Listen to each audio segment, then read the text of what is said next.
And thank you so much for streaming with us. Now, the NRA's annual convention kicks off today. It goes throughout the weekend in Indianapolis, and virtually all Republican 2024 hopefuls will make an appearance either in person or on video, and that, of course, includes former President Trump and his Vice President Mike Pence. And this actually marks a time when the two will be in the same room for the first time since the end of their administration.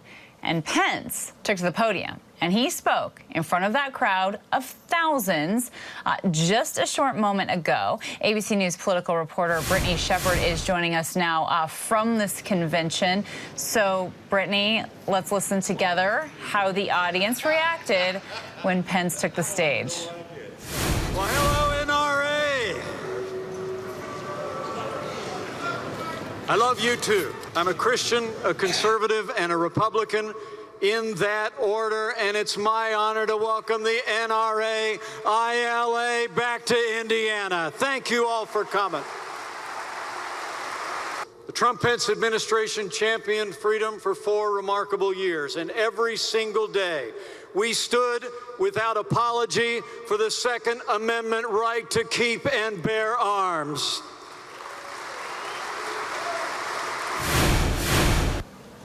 Now, if you didn't quite hear that at the beginning, those were boos when he took to the stage. So, Brittany, Pence did not receive the reaction that he thought he would in his home state, by the way.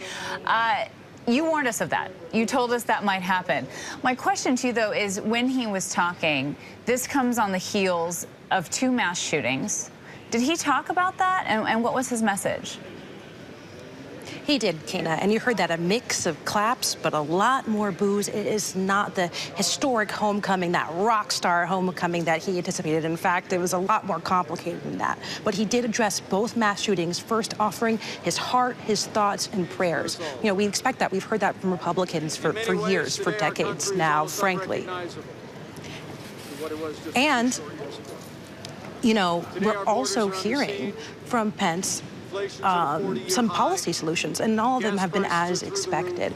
We've heard from him talking about bringing more artillery to schools, arming certain members who would be there in school facilities. He talked about, you know, the death penalty for those who perpetrate these crimes. And he said, big picture, that this is not a gun control issue, this is a crime issue. And really interesting to me, he said that he is tired of what he calls excuses, what he calls pointless calls for gun control to law-abiding Americans. I mean, this is the stuff that these audiences want to hear. In fact, they need to hear in order to take out their checkbooks and sign a donation for Mike Pence if he runs for president.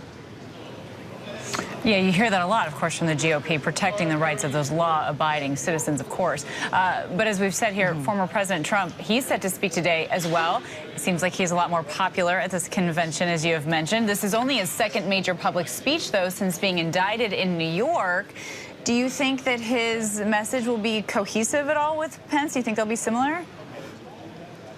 Well, Donald Trump is always a big question mark, and what he says tonight will be an even bigger question mark. Second biggest speech, but this is the first time he's voter forward since Manhattan. We're going to see tens of thousands of people here in the convention center and thousands in the room when he's speaking. Interestingly enough, he's going to be introed by Jim Jordan, who we all know is kind of embroiled in this legal battle with a Manhattan DA, Alvin Bragg. Bragg saying that Jordan's rhetoric is, you know, affecting the case. He's disparaging the Manhattan's DA office and trying to ask him to pretty much pipe down and be quiet. We all know Donald Trump likes to settle scores. He likes to air grievances. I think we'll hear that tonight.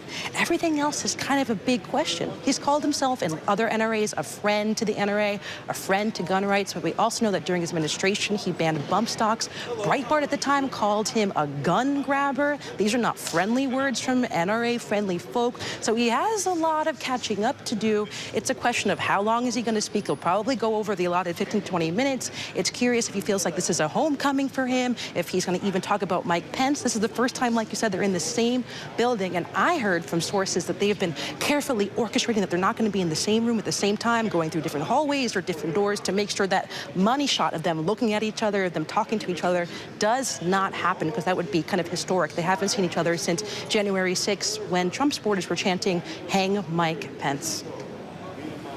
Oh, that's really interesting. All right, Brittany Shepherd in Indianapolis, our thanks to you. We appreciate it. Hi, everyone. George Stephanopoulos here. Thanks for checking out the ABC News YouTube channel. If you'd like to get more videos, show highlights, and watch live event coverage, click on the right over here to subscribe to our channel. And don't forget to download the ABC News app for breaking news alerts. Thanks for watching.